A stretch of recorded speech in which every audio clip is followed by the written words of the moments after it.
Esses dias nós estávamos conversando aqui até com o padre Zé Eduardo sobre a questão, vamos dizer, da doutrina social da Igreja. A doutrina social da Igreja está atrasada em 4 séculos a respeito da modernidade, porque no século XIX todas as tentativas de formulá-la baseavam muito na noção, vamos dizer, do Estado cristão, quer dizer, o Estado como braço da Igreja e, portanto, caindo de algum modo em algum dirigismo estatal centralizador.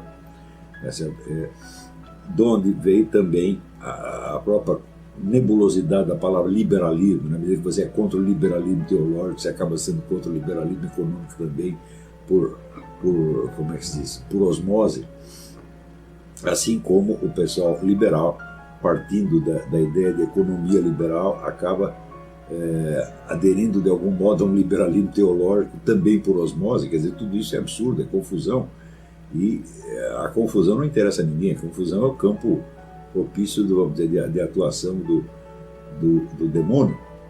Mas até enfatizei aqui de muita importância ao trabalho do Alejandro Schaffer, que descobriu que nos séculos escolásticos do século XVI, 2 séculos antes de Adam Smith, já haviam formulado toda a ideia da economia liberal, e eles eram os precursores de Ludwig von Mises.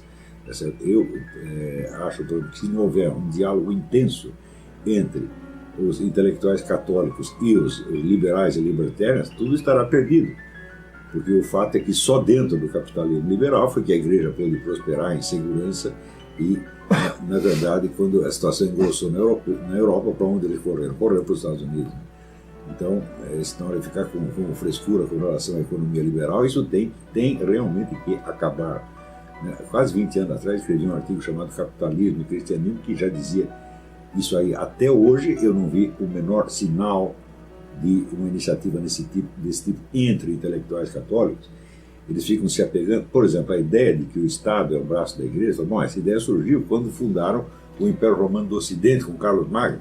Só que no tempo de Carlos Magno, você pensar em intervencionismo estatal na economia era uma coisa absolutamente impossível. Quer dizer, o próprio, a esfera de atuação do Estado era mínima naquela época. Né? E você transpor a mesma ideia para o Estado moderno, com todos os meios tecnológicos que tem, você acaba no socialismo.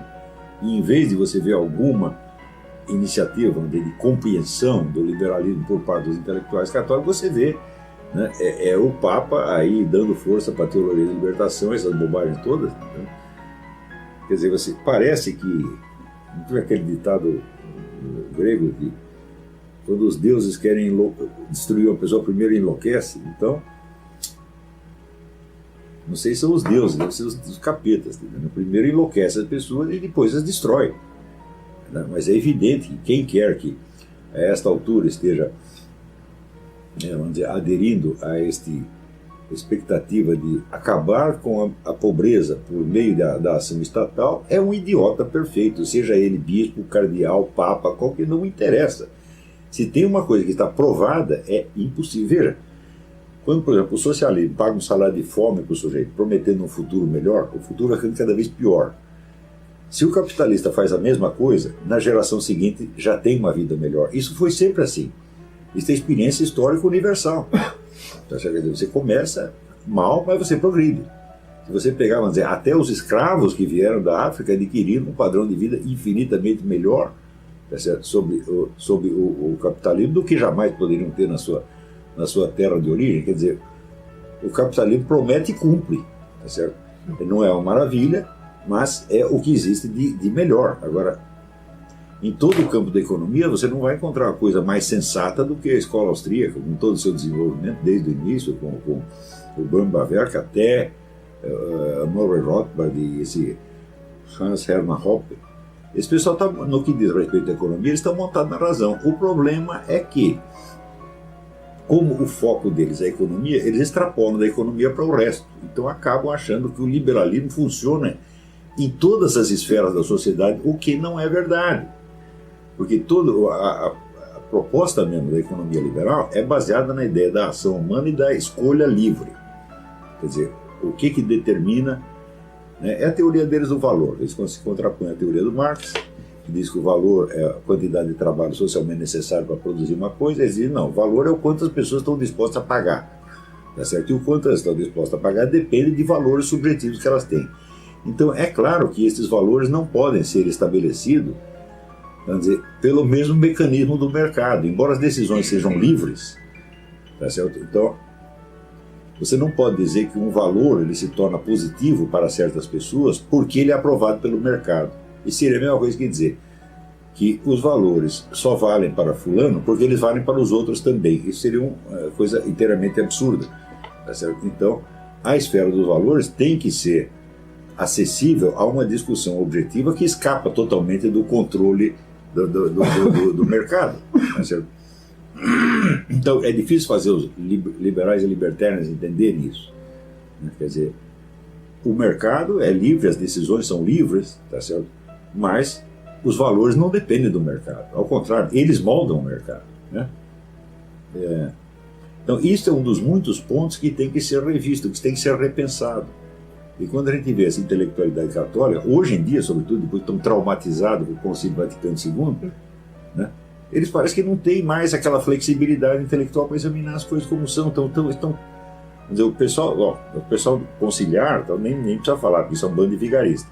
E os outros estão traumatizados e revoltados e chocados, então não conseguem ter liberdade para pensar. Né?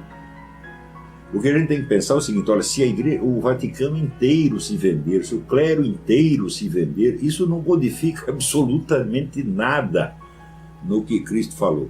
Tá certo? Além disso, essa modificação é subjetiva, quer dizer, a modificação que acontece dentro de um grupo humano, tá certo? E não na estrutura da realidade. A realidade não mudou, a estrutura da realidade permanece a mesma.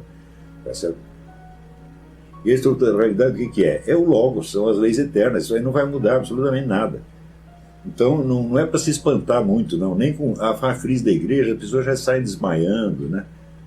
Se decepciona com o Papa, então, meu mundo caiu. Fala, mas você é o primeiro Papa idiota que aparece na história, meu Deus do céu, já teve tantos. Né?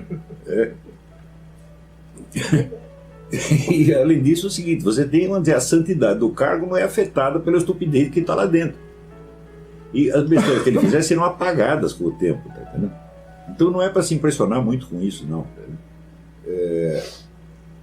Agora, também você não pode esquecer, a igreja surgiu em circunstâncias absolutamente miseráveis.